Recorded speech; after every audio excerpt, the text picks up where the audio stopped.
Est-ce que vous savez pourquoi la tristesse est une émotion taboue?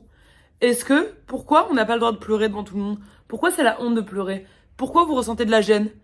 Pourquoi je pourrais pas pleurer comme ça et ça pourrait être normal? Pourquoi on est obligé de mettre ce genre d'émotions dans des cages, dans des prisons, de nous enfermer des tabous? Pourquoi on est obligé de toujours faire croire que quand on est sur les réseaux sociaux, on doit être parfait?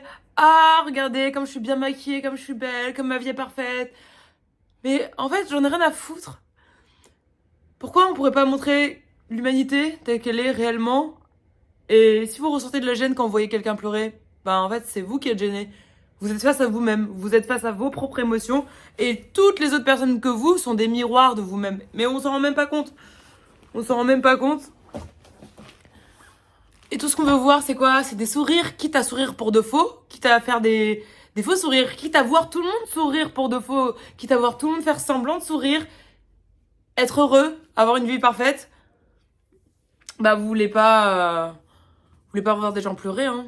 Parce que, ouais, il y a des gens qui pleurent pour le buzz, c'est possible. Parce que ça attire l'attention, c'est du bad buzz. Et puis ça attire aussi beaucoup de haine.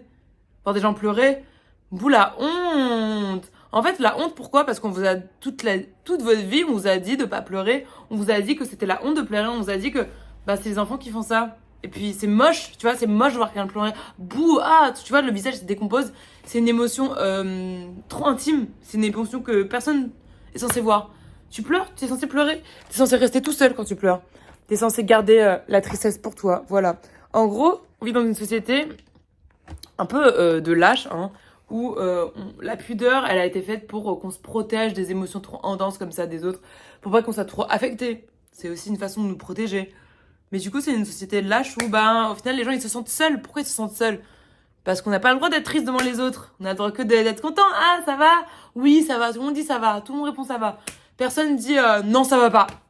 Et quand bien même tu répondrais non, ça va pas, les gens ils diraient ils sauraient pas quoi dire. Ils sont en mode ah bah moi on me répond toujours ça va. Qu'est-ce qui se passe? Pourquoi on me dit d'un coup ça va pas?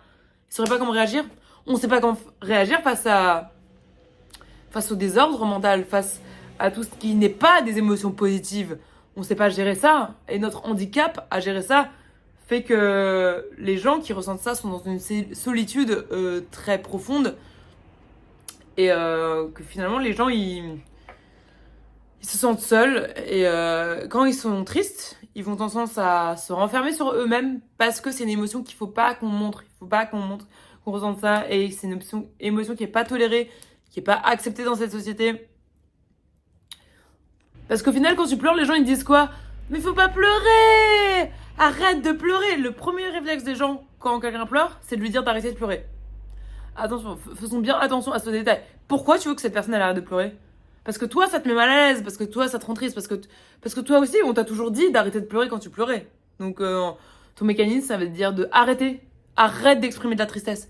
Tu te déranges, tu vois pas que tout le monde là c'est pas toléré. Donc arrête de chialer, ressaisis-toi, sois courageux, sois fort, ravale ça.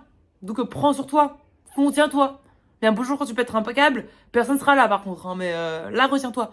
Pour le bien de l'utilité publique. Pour arrêter de mettre tout le monde face à leurs propres émotions et arrête de mettre les gens mal à l'aise. Pourquoi les gens sont mal à l'aise? Bah parce que eux-mêmes, ils ont pas le droit d'exprimer ça. Donc, ils sont mal à l'aise parce que toi, tu le fais. Alors que eux-mêmes, ils se le permettent pas. C'est pour ça que les gens sont mal à l'aise. C'est pour ça que les gens vont penser que t'es cringe. T'es gênant. Ah là, t'es trop gênant quoi. Pourquoi t'es gênant? T'es gênant parce que tu fais ce que eux-mêmes ils oseraient pas jamais faire, ce que eux ils assumeraient pas. Donc en fait là ils sont en train de pas assumer à ta place. Ils assument pas à ta place et ils sont gênés ouais. Ah je ressens de la gêne mais en fait ils s'imaginent juste à ta place. Ils pensent juste à travers eux-mêmes. Ils sont que dans eux, que dans leur corps. Ils ne seront jamais dans toi. Ils pourront jamais se mettre à ta place. Donc on en a rien à foutre au final. Pourquoi les calculer? Pourquoi calculer ces avis de gens qui disent c'est gênant? C'est juste des gens qui comprennent pas ceux qui ont dépassé cette gêne.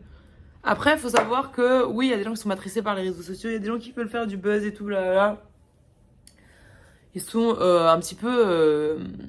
voilà, leur cerveau, il est que dirigé par le buzz, il est que nourri par le buzz, que stimulé par le buzz.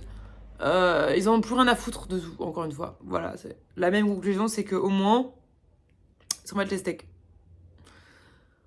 Mais posez-vous la question, hein, pourquoi vous aimez pas voir des gens tristes? Pourquoi ça vous dérange de voir des gens tristes? Pourquoi vous supportez pas? C'est vous qui supportez pas ressentir de la tristesse, c'est vous qui supportez pas exprimer de la tristesse. Euh, je pense que justement, il faudrait qu'on démocratise. Ça veut pas dire que tout le monde devrait chialer H24 devant son téléphone. Genre, on n'est pas obligé de passer d'un extrême à un autre, tu vois. Pardon. Mais le naturel, laisser les gens être normaux, être des humains. C'est humain en fait de pleurer, de. Après, évidemment, ça veut pas dire qu'on va se mettre à taper dans les murs, à péter des câbles partout, même si c'est humain. Les gens vont montrer une vie parfaite sur les réseaux sociaux parce qu'ils ont peur d'être critiqués, parce qu'ils ont peur du regard des autres, parce qu'ils savent que si tu montres pas que t'es tout le temps souriant, que ta vie elle est trop cool, les gens ils vont te cracher dessus. Mais au final, tout le monde va te cracher dessus, quoi que tu fasses, quoi que tu dises. Donc autant être authentique et montrer ce que tu dois montrer aux gens. Et moi, je veux montrer l'authenticité. Donc c'est pour ça que je pleure sur les réseaux sociaux. C'est pour ça que j'en ai rien à faire. Et c'est pour ça que je veux montrer des émotions qui sont négatives. Et si vous êtes sensible, eh ben regardez juste pas, vous pouvez swiper. Vous êtes libre. Mais ça sert à quoi de montrer quelque chose de faux? Parce que vous n'allez pas informer mieux les gens, vous n'allez pas leur changer leur vie, vous n'allez pas impacter des gens en montrant des choses qui sont factices, en faisant semblant d'être des gens que vous n'êtes pas. Et il y a que l'authenticité qui va vraiment inspirer des personnes et qui va vraiment changer le monde, selon moi. Donc c'est pour ça que vraiment, n'ayez pas peur, n'ayez pas peur. Après, si vous avez pas envie de pleurer, ne pleurez pas. Mais moi, c'est pour ça que je pleure, parce que je veux montrer des vraies choses aux gens. Et pour toucher les gens, il faut montrer des vraies émotions, il faut pas faire semblant.